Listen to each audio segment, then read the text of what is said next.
When I think about sound in public space, like one of the primary interests or mantras I have with sound is that sound is a consequence of a kind of friction or touch. And it's not just limited to the sense of hearing, right? I think with like when we're talking about sound work, the term listening gets used a lot. And I even sort of fell into that kind of mode of talking about sound early on when I was making like quote unquote work about sound. But I started to expand my language around sound and have started using the word attention a lot more.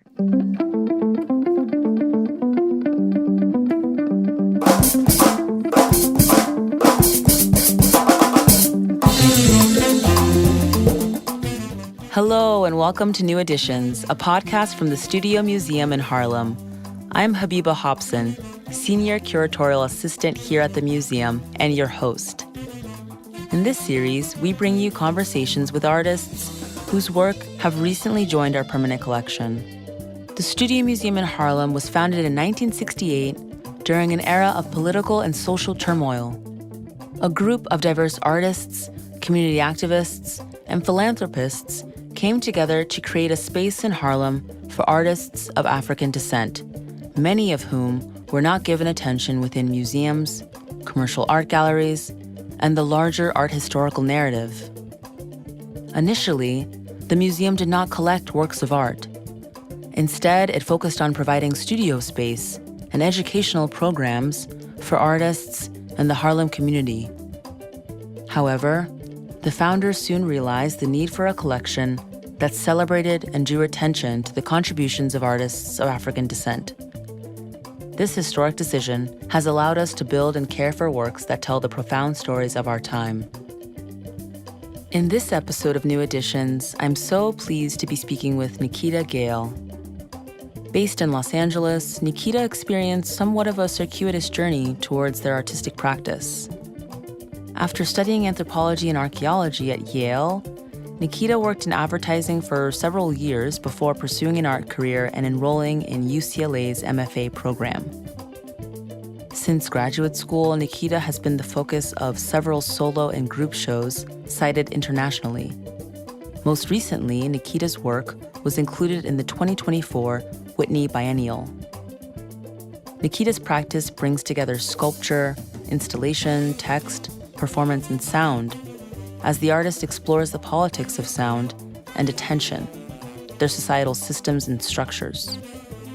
In this conversation, we explore a new addition to the Studio Museum's collection, a work titled RUINER XIX. This sculpture, which is installed on a wall, has an aluminum frame and a lattice-like display of terry cloth, which has been dipped in concrete. The work is imbued with both tension and flexibility. We also discuss the artist's wide range of influences, morning rituals, and of course, Tina Turner.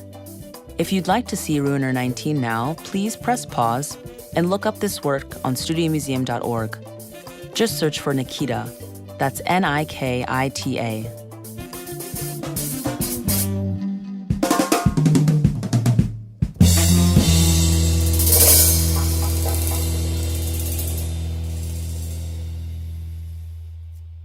Nikita, it's so wonderful to meet you. Thanks so much for taking the time to speak with me today.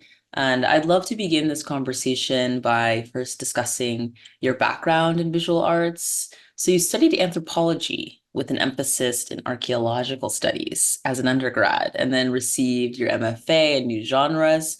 Can you share a bit about your journey with art and, how did you arrive to where you are now? Yeah, I appreciate this question and I appreciate that you start with the institutional stuff. Because then it's like that's out of the way. Now we can talk about how I got there because I feel like that part is like, everyone's like, I studied painting here or I got my MFA there. But I find that like the storyline about how you got to that point is much more interesting and much more revealing. Mm. And so for me, like I grew up in a military family. So my dad was in the Air Force and he was an architect in the Air Force. He's now retired. My mom was a piano teacher, music teacher. And they're both from the South. My mom's from Georgia and my dad's from Alabama. And so I was born in Anchorage, Alaska, in this household that was always like my memory recalls like there always being little foam core models Mm. of like buildings and a piano or some kind of instrument.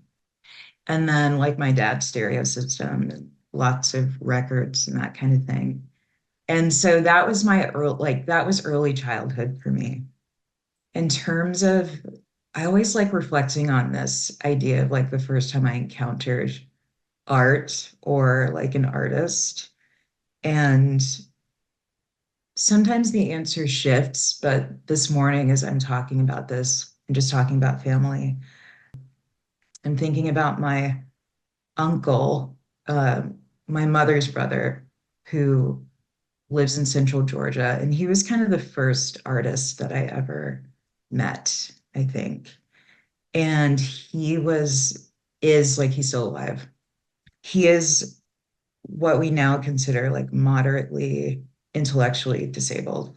Mm. And so he was always making these drawings of like animals, like different kinds of animals, but they were very almost like some sort of like form of cubism almost.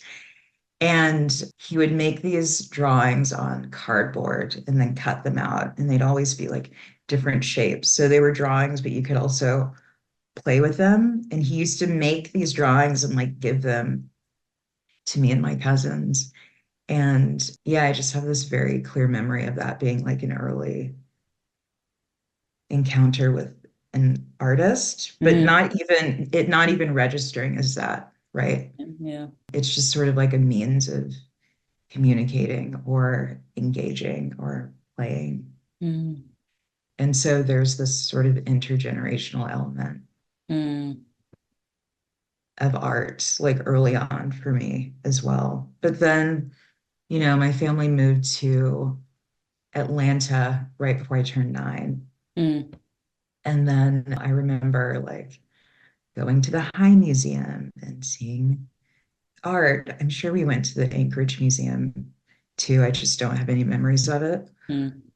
But that was like when I started seeing, museum art, which felt really inaccessible to me Mm. at the Yeah. time. I think if I look at earlier conversations that I've had where someone's asked me that question, I I think like depending on where I am or where I was at the time, it's like the answer changes. And it's also Mm. context matters too. It's like what institution. And I think like Studio Museum is an institution that's very near and dear to my heart. And I think a lot Mm. of people see a really significant form of community through this institution. And so much of my story, and I think like the stories of many others, comes down to relationships. Mm. Mhm. I think there's an emphasis or through line when I reflect on it of just the significance and the centrality of relationships in the Mm. story, whether it's relationships to parents in early childhood, relationships to, you know, aunts and uncles. I'm also thinking of like my maternal grandfather, who was like an avid tinkerer and Mm. photographer. And so I would just follow him around and, he taught me how to use power tools Wow. Your in a very maternal unsanctioned way. But like, yeah, I was like 9 years old with like little saws and shit. insane. Um, but yeah, like relationships, I think Hmm. the background and where I am today, I think it's all relationships. Totally. No, I think there's so much. First of all, yeah, just thanks so much for just getting really deep into all of that. Mhm, And I mhm. honestly want to go back to your mom and dad if we Yeah, might for a second, because totally. Let's do it. I think, your interest in sound Hmm. in Yeah. public space, it's like Yeah. it all just clicked. I'm like, oh my gosh, like your mom was a piano teacher and your dad was an architect for the Air Force. And here Yeah. you Yeah. are, you're creating these environments, these experiences for viewers that are so much so engaged with public space, engage with sound. And so can you maybe Yeah. share like how you explore sound in public space and how does this relate to your interest in social behavior? Yeah. Gosh, there's so many ways I can go with this. I'm going to try so hard to keep it brief. I'm Oh, excited to talk, but mhm. I'm also like, I'm trying to go into every single little detail because I don't know, it's exciting to me to be Yeah. talked to like, be having this conversation, especially about this work that's in the collection. But I'm just Mhm. gonna go for it and then Godspeed to you on the editing. No, and I'll just say one thing is that I recently watched an artist talk that you gave at Pepperdine University, and Oh, you began this talk with this beautiful poem by Eileen Miles, in which she oh, starts by saying, "I believe in sound." And yeah, so I guess I yeah, offer that also too as perhaps something to sort of think through as we talk yeah, about this relationship with sound and with public space. yeah. I love that. Thank you for reminding me of that because it's funny. Sometimes I do these talks and then I It's like, sort of black out a little bit, like yeah. even in the midst of them. But Mm, um, it's really wonderful to sort of reflect on that because it also tells me sort of like where I was at the time or what I was thinking about. Literature is a really important part of my creative process. And so I often like enjoy using a poem or a passage as a kind of anchor for the work, whatever the work is that I might be doing at the time. And that Eileen Miles passage was really beautiful to me because it sort of situated this almost kind of magical type of thinking within a history of recorded sound and how it works. And also thinking about, it's also thinking about the actual physics of sound and how it operates. Like this idea of sound as a vibration, or vibrations whizzing past Mars, I think is one of the lines. And for me, like when I think about sound in public space, like one of the primary interests or sort of mantras I have with sound is that sound is a consequence of a kind of friction or touch. And it's not just limited to the sense of hearing, right? I think with like when we're talking about sound work, the term listening gets used a lot. And I even sort of fell into that kind of mode of talking about sound early on when I was making like quote unquote work about sound. mm, But I started to expand my language around sound and have started using the word attention a lot more. And I know this is something that'll come up probably later in our conversation, but I find attention like a much more generous and inclusive term because a lot of my work is about performance, but not necessarily, I'm not performing, like I consider myself to be on the other side of performance, so to speak. It's like not on the side of the stage, but on the side of the backstage or the infrastructure or looking at the mechanisms that go into producing a performance. And so, yeah, like to get back to the sound question, it's always it always starts with some type of desire on my part, like being really curious about why I'm attracted to something or drawn to something. I have this statement that I like to use a lot, which is desire is data, which, you know, desire is not like an apolitical condition, right? It's something that's conditioned like language or gender performance or even like performances of difference. And So for me, it's like desire, the things that I'm interested in are, you know, things that have been conditioned in me through like the matrix of social and political life that I operate Full in. on. Yeah, no, that's beautiful. Thanks for like walking us through that, Of sort of course. beginning with sound and Mhm. then really landing on attention. Yeah, Because I think that, as you mentioned, that becomes the word that right. perhaps addresses where it is like one's energy goes and Yeah, why yeah, why we feel the need to pay attention to something right, or right. Yeah, someone. yeah. This is also like an ongoing project for me. Like the question of this kind of tension between uh, visibility and representation, Mm, and understanding that there's a very profound distinction between those two things, but in the context of a culture that is so rooted in capitalism and consumption and like, the same sort of oppressive politics and mechanisms that have existed for centuries. It's really important to articulate that there is a real difference. So I'm working on a piece now for the Whitney Biennial that I'm not sure when this is con- coming out, but like congrats on it's that. opening in March. Yeah, Thank no. you. And the work is about, like, I'll just generically describe it as a work that is the closest I've come so far to truly isolating this idea of labor and Wow. performance. And it's very exciting to me because it feels like a really huge breakthrough in my practice, but it also has revealed a lot of really interesting kind of like murky areas around property and sound.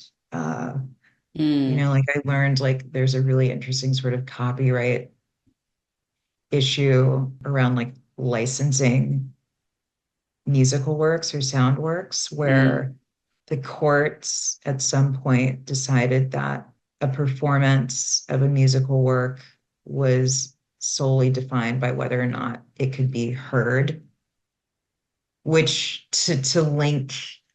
So there's this thing about like, I don't know, like like a relationship between legal property and the property of hearing as being like very murky and super problematic. And it leaves a lot of it leaves a lot of it leaves a lot on the table, a lot of I think. questions. A lot Yeah. of questions. Yeah. And so this work is like about a lot of those questions. Yeah. Interesting. Yeah. Man, it's so fascinating. Thanks for sharing a bit Of about this course. piece. I'm Yeah, just like, oh my I'm God. super looking Yeah. forward. Yeah. But speaking of work, I'd love maybe if we can get Mhm.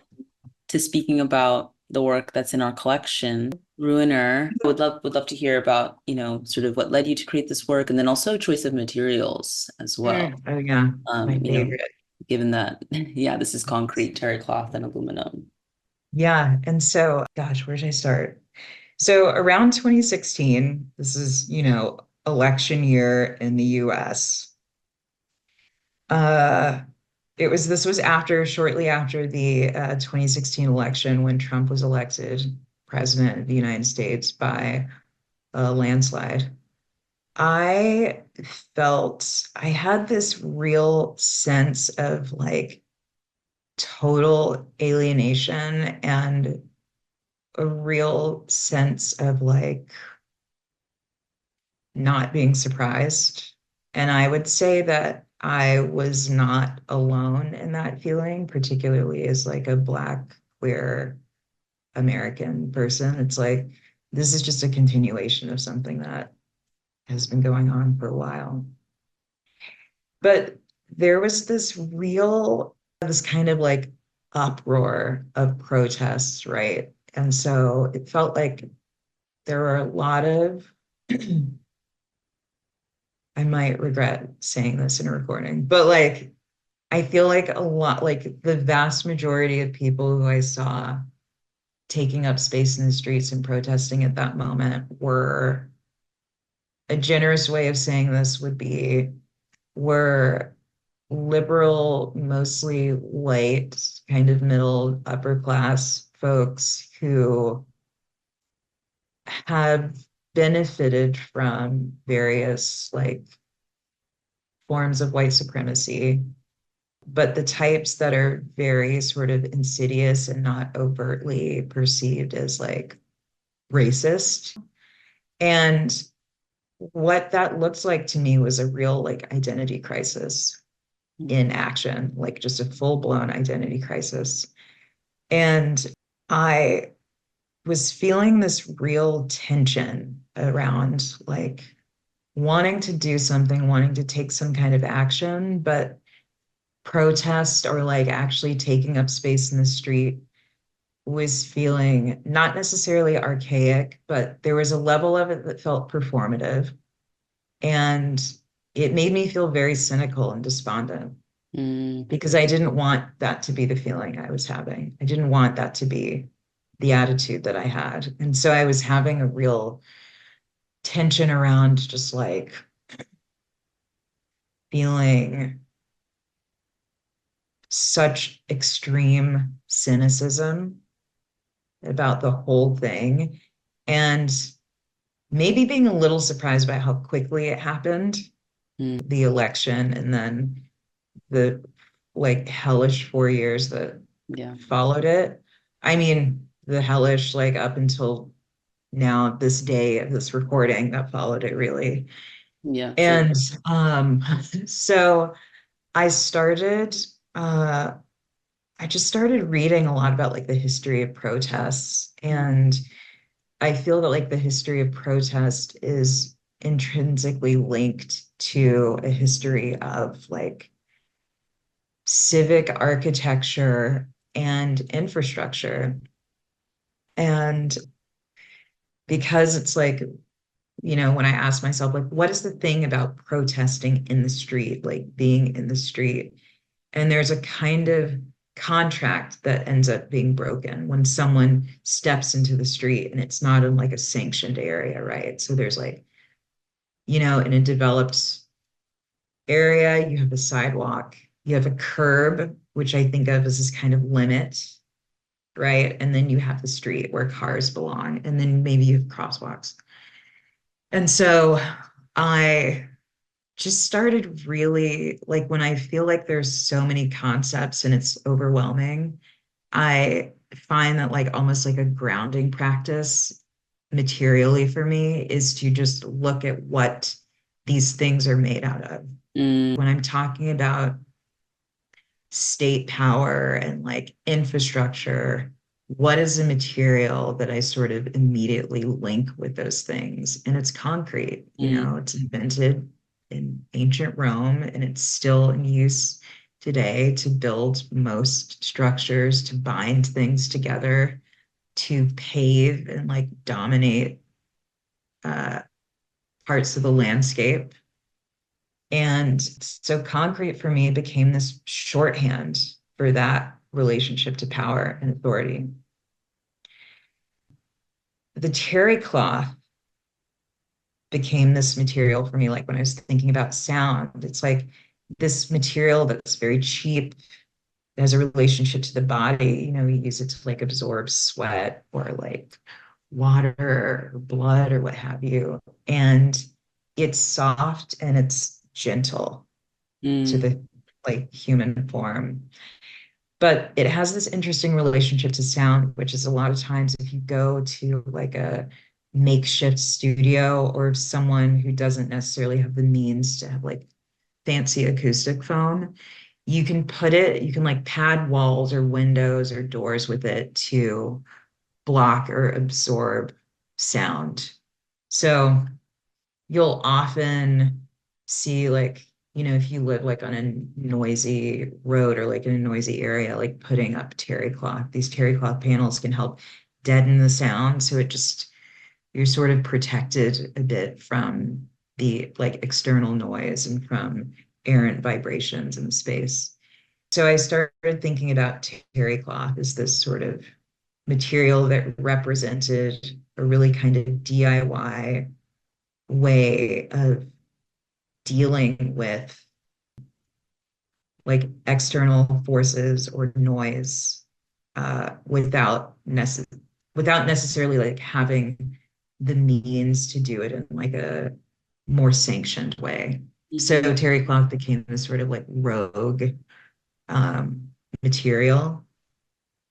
And by combining these materials for me, like, hydrating the terry cloth, dipping the terry cloth in this concrete, and then making these sorts of like gestures that are almost like drawing in space. I feel like that's the term, Lorraine O'Grady.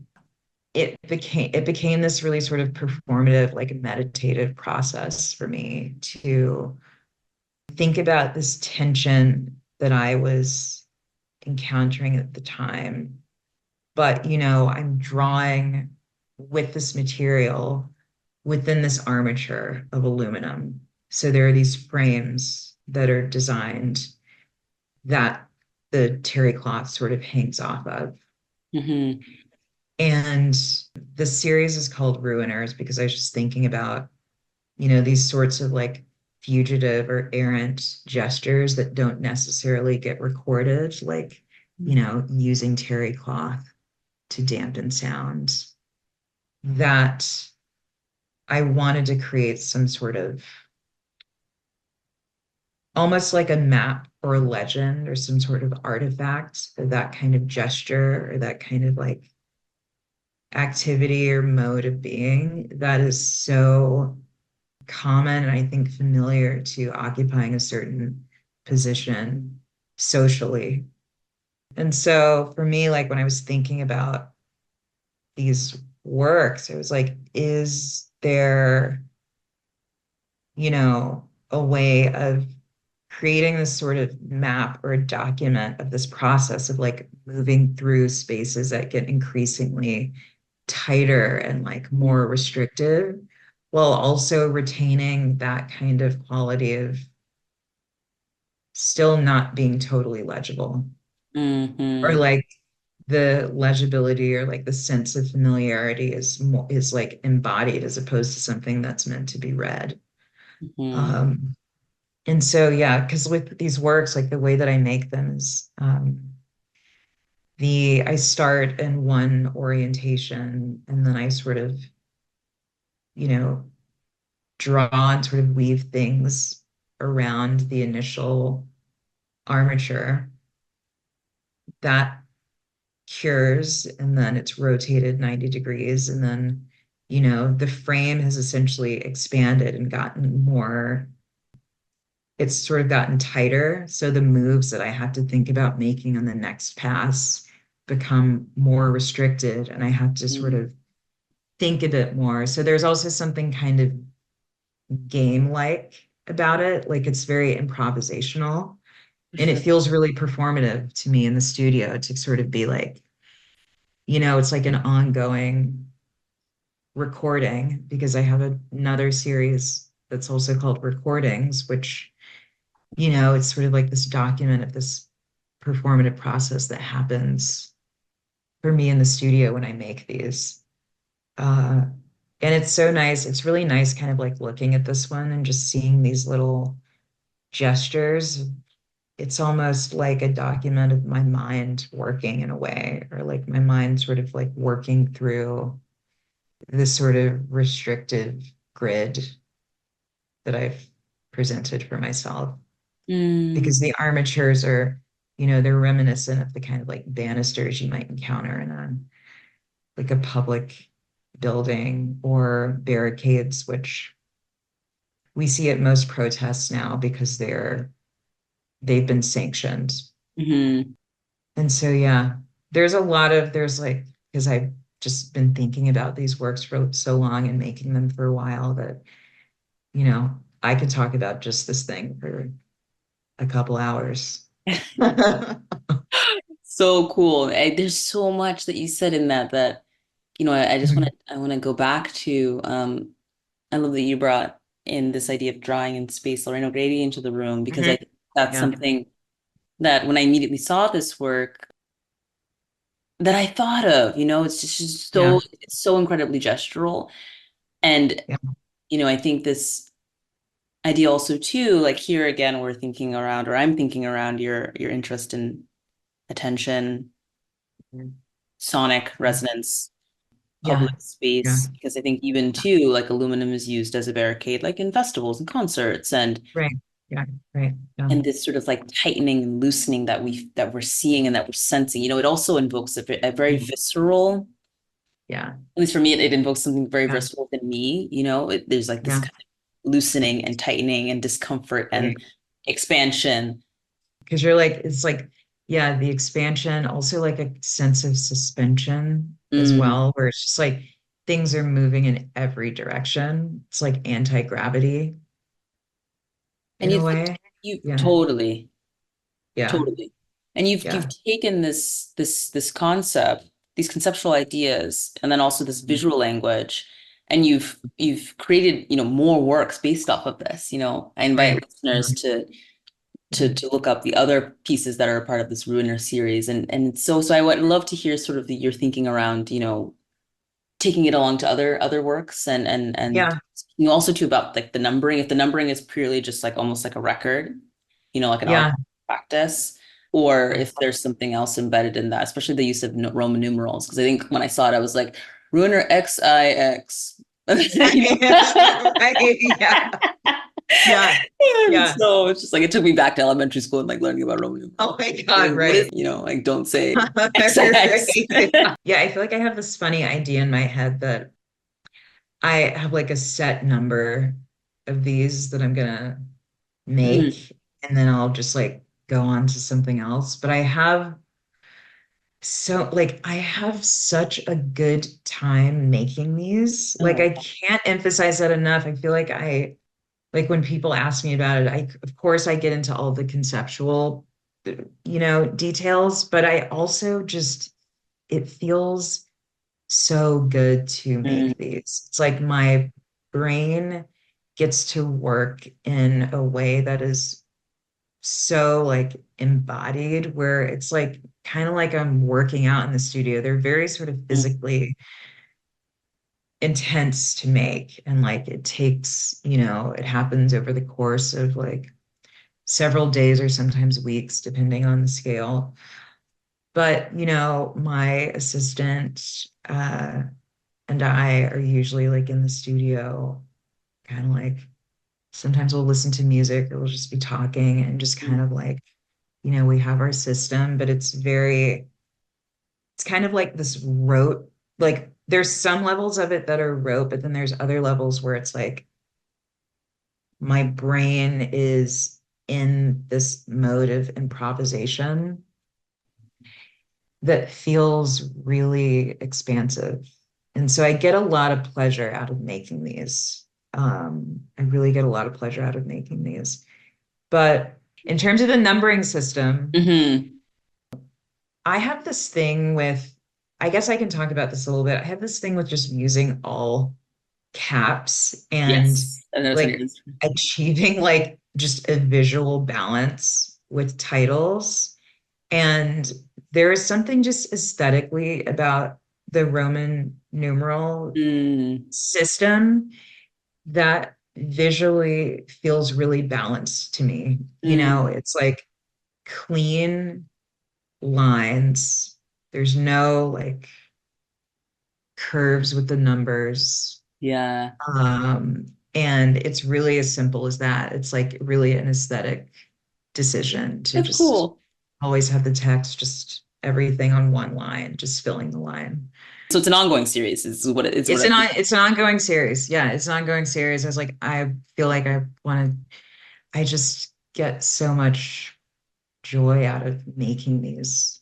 And, it's one of the rare, for me, it's like it's one of those rare works where when I look at these, I feel like I am time traveling in a way. It's like you get to experience time in a really particular way and gravity in a very specific way with these works because the way that some of these sections sort of wrap around one another or overlap each other sort of gives you information. It's sort of archaeological in a way. It's like there's no way that that could be touching that material in that way unless this came before the other. So there's also this Mm. kind of like a narrative, like time-based element in the work where you're getting to sort of experience time in this really particular way, just in terms of how the materials lay on top of each other. 100%. Yeah. And it's like, where does it begin and where does it end? Right. Yeah. And what's Yeah. the point that it stops? Does it stop?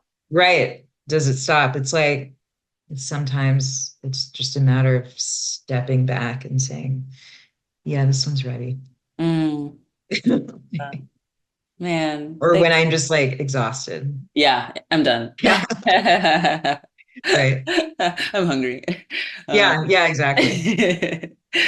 yeah, given your Yeah. practice is so interdisciplinary, I would love to hear about, if you were to create some sort of artistic bibliography, like what visual artists, writers, Yeah. musicians, Yeah. filmmakers would you Yeah. include in this and why? Yeah. Oh my gosh. I prepared for this question. For it. I was like, let me put together a little list of some people who sometimes it's like people I might just be thinking about specifically at this time, but others are sort of ongoing. But I kind of mixed them together because I like to leave a little mystery. But as I mentioned before, like literature is really like an important part of my practice, just in terms of like inspiration, finding, like knowing that there's probably already some brilliant mind that has articulated some idea that I'm grappling with. And so, like, when I think of some of those folks, like writers, June Jordan is like one of the first people who comes to mind. Toni Morrison, of course, uh, science fiction writer Ted Chiang, who Mm, writes like some of them, it's like the most incredible contemporary science fiction. And it takes him a long time to release books. So his most recent two books came out 17 years apart, or something like that. But he writes these short stories that are just mind blowing. I really like that new Margot Jefferson book, came out last year. God. And then I'm going to start getting into like some art people. Also Thomas Transtromer. mm, It's like this really incredible, he's Swedish poet. And let me think here. Tina Turner, of course, Katie Nolan, mm, Stuart Hall, mm, PJ Harvey, Sophie Mueller, incredible music video director. Music videos are a very big part, I think, of my like creative constellation of influence. I mean, I grew up in the 80s and 90s. That was like, I didn't mention that in like my early understandings of art, but those like Hype Williams and David Fincher music videos, Sophie Mueller, like all those people in the 90s. As Devlin, stage designer for all the big pop shows, British. Like Eva Hesse is like mm, an obvious one for me. Doris Salcedo. I'm looking at this list. Like the Mono Ha movement, mm. Japanese Mono Ha. Barbara Kruger, Barbara Chase Rabu, Beyonce, All of it. Yes. Jason Rhodes. Mm, That's a tricky one. I still put that one on the list because I'm like polarizing figure, but a lot of that work slaps. I mm, still love it. Um, Andrea Fraser, former professor, UCLA mentor who I respect dearly. I recently saw this Paul Pfeiffer show that's at Mocha Geffen right now, and it is incredible. Wow. I loved like it is installed so brilliantly too. It's a really great show. Paul Pfeiffer, Truly. yeah, Janet Jackson. I gotta follow it up with that. Hmm. I think that was funny. Um, God, shit. I feel like I put Alexander McQueen on this list because when I was like in my early 20s, I was obsessed with his runway shows, like the art direction for those shows is just like it's performance art. I mean, and like of course, like the designs themselves were incredible, but yeah, like thinking about ways that installation art and performance art are sort of infiltrating parts of culture in like especially like the early to mid 2000s. Mm, It's really interesting to me. And there's a lot of really cool stuff happening, I feel like in the UK that time. mm. Um, who am I forgetting? Did I say PJ Harvey? Yeah, you did. Okay. Sunny and Linda Sherrick, Mm. Ravel. I was holding up. I was like, should I put Ravel in there? But yeah, because I love. love the Impressionists. Mm-hmm. And Go for it. yeah, they say Annika Yee. No, I got to put Annika on the list. Shout out to Annika. amazing. Yeah, I This think that's my I love. Lorraine O'Grady. Oh my God. Oh my God. Yeah, I mean, Duh. duh. That one's just like It's a given. air, Yeah. clouds in the sky, you know. Man, Uh, this list is so epic. God, wait. I feel like I'm brain. Simone Lee. Duh. Mm-hmm. Yeah. It's like, duh. Mic drop that Again, one. Yeah. clouds in the sky. Yeah. Mic drop. Yeah. Oh Yeah. man, this list is incredible. I can't wait to go back and just go down rabbit Yeah. holes I of know. these Just like people. Wikipedia links. Like literally Yeah. one of my Yeah. favorite pastimes. Oh man, this takes so much. Yeah. I like love, I was like, of course. Because the thing too is like different, this is something that I learned, I feel actually like through studying with Andrea Fraser, who is like so Legendary. uniquely attuned to like just like the way that the social impacts like all other things. Mm, And something I learned was that, depending on who's in the room, like the conversation really shifts, even if it's like an unconscious kind of shifting. And so I think like this conversation in the context of studio museum, in the context of this particular work we're talking about, in the context of, you know, us as two people of color in a room speaking about these things, I think the conversation is different. mm.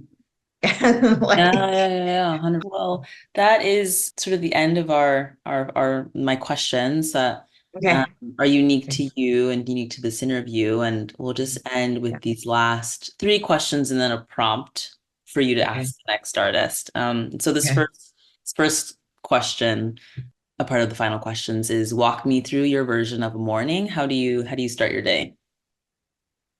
I typically start my day, I meditate 15 to 20 minutes. That's first thing. Well, I drink a big glass of water and then I meditate. Silent or guided or Silent. Yeah, but sometimes like on the weekends when I have more time, I'll do like a guided meditation. beautiful? But usually I just do a silent, like burn some nice incense and then just do a silent 15, 20 minutes. Mm, Then I write a gratitude list, wow. just 10 things. It's really easy, really quick. It really changes my relationship to the day. And then I pull three tarot cards. Mm, I do one for like myself, one for my relationship to others, and one for work. mm, Just some little guideposts for the day. definitely. Yeah. Beautiful. And then I work out. Sometimes I'll work out in the afternoon, but I try to work out once a day Hmm. because it just feel better. And I feel like I think more clearly, Oh my gosh. you just Yeah. got to get in the body because the rest of the day you're just going to be stuck in your brain. Hmm. Like, I can't stress that enough. Yeah, yeah, 100%. I'm yeah. so It's with you on like that. Yeah. get those endorphins. Hmm. And yeah, that's usually how I start my day. Typical day for Beautiful. me. Yeah, Beautiful. yeah. I might take the gratitude in the morning because I think sometimes I It's think of doing it at night, but I don't, it's not yeah, I wouldn't say it's like a practice of mine, but I do it yeah, every now and yeah, then, like, oh, I should really think about right. what I'm grateful for. Yeah, yeah, But doing it in the yeah, morning, yeah, that's and every day too. That's beautiful. yeah. I It's might nice incorporate to that. just because it's like my days are so it's like the nature of this work is that it's like so different every day. And so it's really grounding for me to just have that one consistent thing. And that's just Mm. like an hour and a half, the beginning of each day. It's like from, you know, meditating to workout, it's Yeah, like 90 minutes. yeah, yeah, Just yeah, do yeah. it. Totally. Yeah. Yeah. Alrighty. But easier said than done because sometimes like you might have a late night and then maybe it gets a little, but it's okay. It doesn't have to Totally. be perfect. Yeah, yeah, yeah. That's the thing Yeah, with these things. I know. Yeah, Yeah. that's great though. Thanks for sharing. Yeah. Of course. And the second question is if you suddenly had access to unrestricted funds, Mhm. resources, Yeah. it's like doesn't matter, the money's not a question, like location's not a question, like you can make anything happen at any given time. What is a project or activity that you would take on? Oh my gosh. What is a project or activity that I would take on? Unrestricted funds and resources. It's funny because I have a sound, like my sound project is called Infinite Resources, and it Mm, came out of like sort of jokingly thinking about this very question. And so I love that this is a question because I was no like, way. yeah, it's like infinite resources it's like a spell or something. And Interesting. God, it's funny because I was like, my immediate reaction was sometimes having too many resources makes bad work or like distracted by access to resources. Fair. Yeah, but I think maybe I don't think it would be an artwork. I think it would Hmm. be some kind of like social project. Hmm. If I had unrestricted funds Mm, and resources, I think it would be some kind of social, like community oriented hmm. project. Yeah. Maybe I would make like a school, like a free school Hell yeah. or something. I think that would be cool. Yeah. My Yeah. previous interviewer or interviewee, Zora J. Murph, photographer. Uh-huh. Yeah, Yeah. he answered with a similar answer that he would actually tear the empire down Yeah. and get I love people that. housed, get people fed, get people educated, and Yeah. and Yeah. use those funds and the resources for that purpose. Yeah. Yeah. So yeah, Yeah. That's what I think I would, I feel similarly. I great, relate great, deeply. great. Right Yeah. on. I'll link you guys up if Yeah, please the do. unrestricted funds. Yeah, I'll link you guys up. Yeah. And then the last question is from Brandon Defay. Hmm. And he asks you two questions, actually. He asks Hmm. you, have you changed a mind yet? Mhm. And is that our job? Our meaning, is that an artist's job? Yeah, this is a good one because have I changed a mind yet?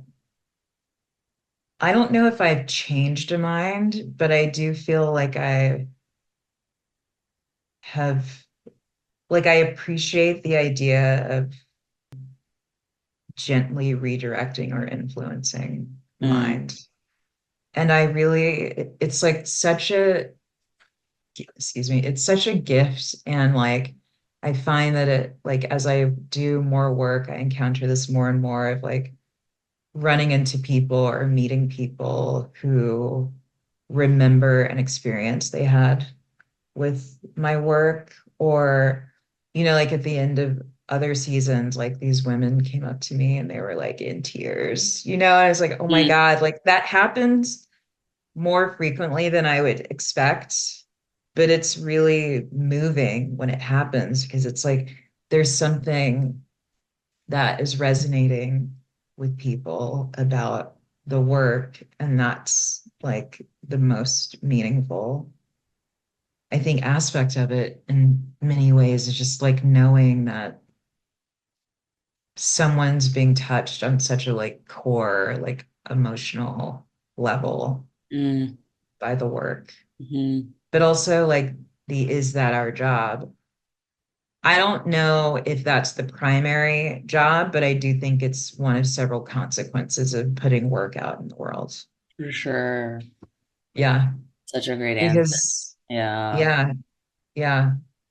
Because I have a friend, Cinque Hicks, who I believe is based in Atlanta now, who once told me like over a decade ago, it's like art is it's sort of like a tool that we use to understand the world differently. Hmm. And it's a very generous thing, I think, to do. Not so like that sounds sort of self-congratulatory, but it's generous, but at the same time, it's a very vulnerable position to be Mm. in. Yeah. And so to have like, the response of, people remembering even Yeah. feels special. That's Yeah. so real. That's so real. Yeah. Man, yeah. Yeah. Thank you for that answer. Appreciate Yeah. it. Yeah. Of Um, course. yeah, yeah, yeah, yeah. I'll be thinking about that. I'll be thinking about that. Yeah. Yeah. It's like that's what we do. It's like help Hmm. The people articulate consequence. things. Yeah. Yeah, yeah, I think that Yeah. was worded so well. Hmm. And then Yeah. lastly, if one has come to mind, Oh my God. which is fine if it hasn't, but Yeah. yeah, please share one question that you'd like for me to ask the next artist. Um, I mean, this word consequence Hmm. feels like it's central to the question. What is the question? Because so many things came up. Hmm. Gosh. Um, I think I'm going to take it full circle. Mm, what is your first memory of encountering art? Hmm. I feel like that feels really like general and open, Totally.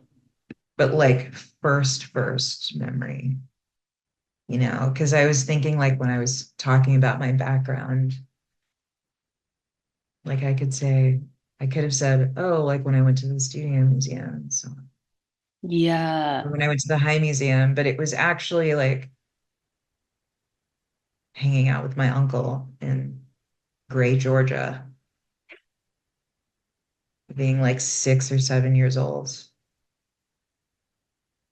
Yeah, that's such a particular It's very, yeah, experience. And also like yeah, like an interesting way to answer that. Like that would be your answer to the question, right? You know, it's like yeah, yeah, seeing your yeah, uncle. yeah. And yeah, I'm so curious to see how this next artist, I don't know who the next artist is, by the way, but I'm so curious to Okay. see how they'll respond because, Mhm. and I'm also like, how would I respond?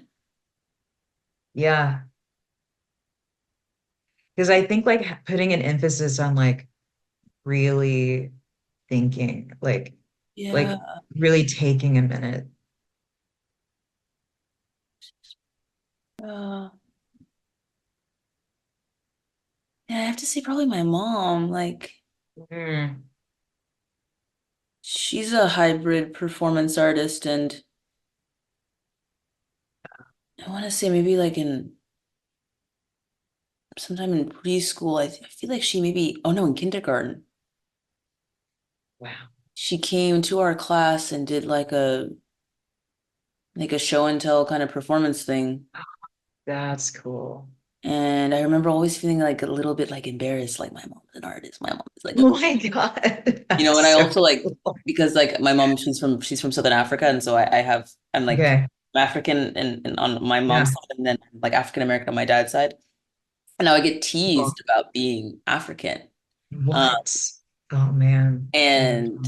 I No remember way. always feeling like a bit embarrassed by it, but then learning, I think later to just, man, like full on embrace it. Yeah. Both my mom being an artist and then also Yes. me being African too. So Right. I think it was more sonic. Like I think my first experience with art was more related to sound Okay. I and like that. music and dance Yeah. and performance. Okay. Yeah. Yeah. And realizing that that Yeah. isn't an art form because of the way that other people responded to it, like it was a spectacle to Right. watch. Right. Yeah. Yeah. So yeah, Yeah. yeah, Oh, thanks.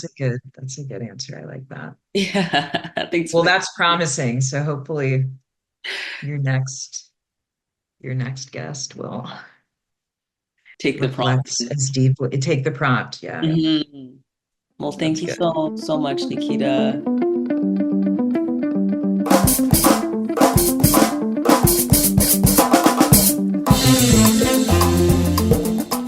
Thank you so much for joining us in this conversation between me, Habiba Hobson, and artist Nikita Gale, whose work, RUINER XIX, a sculpture, has just been added to our collection.